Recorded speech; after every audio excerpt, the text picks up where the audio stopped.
ස්වාමින් වහන්සේගේ නාමයට ප්‍රශංසා වේවා. උන්වහන්සේ යහපත්. ආමෙන්. එතුම් කරුණාව ඔබටත් මටත් සදාකල් පවතිවා. හලෙලූයා. අද මේක අහගෙන ඉන්න ඔයාගේ යහළුවෝ නෑදෑයෝ ඒ වගේ අයගෙන් වෙන් වෙලා ඉන්නවද? හොඳට තමයි අනේ හිටියේ. එකපාරට මොනවා වුණාද දන්නේ නැහැ. ඇයි අපි රණ්ඩුනේ කියලාවත් දන්නේ නැහැ අනේ. අනේ මන්දා කියලා දුක් වෙනවද? බයිබලයේ අපූර්ව පදයක් මගේ නෙත ගැටුණා.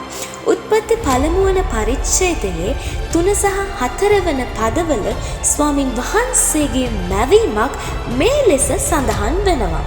දෙවියන් වහන්සේ එළිය වේවායි කීසේක. එවිට එළි විය. එළිය යහපත් බව දෙවියන් වහන්සේ දුටුසේක. දෙවියන් වහන්සේ අන්ධකාරයෙන් එළිය වෙන් කළසේක කියලා. ආමෙන්. ඉතින් අපේ ස්වාමින් වහන්සේ එළිය සහ අන්ධකාරය වෙන් කරන්න හේතුව මොකද්ද? හේතුව තමයි එළිය යහපත් බව දෙවියන් වහන්සේ දුටුවා. හලෙලූයා. අද දෙවියන් වහන්සේ ඔයා ළඟ, ඔයා තුල යහපත් දේවල්, හොඳ දේවල් දුටුවා නම් නරක දේවල් එතුමන් ඔයාගෙන් වෙන් කරනවා. ආමෙන්. සමහර සම්බන්ධකම්, සමහර නෑකම් ඔයාගෙන් වෙන් වෙලා ඉන්නට පුළුවන්. සමහර දේවල් ඔයා ආස කරන නමුත් ඔයා ඒ වගේ දුරක ඉන්නවා වෙන්නට පුළුවන්. මේ වගේ දේවල් නිසා ඔයා දුකින්, වේදනාවෙන් ඉන්නවා නම් එහෙම ඉන්න ඔයාව මම අද ධෛර්යමත් කරනවා.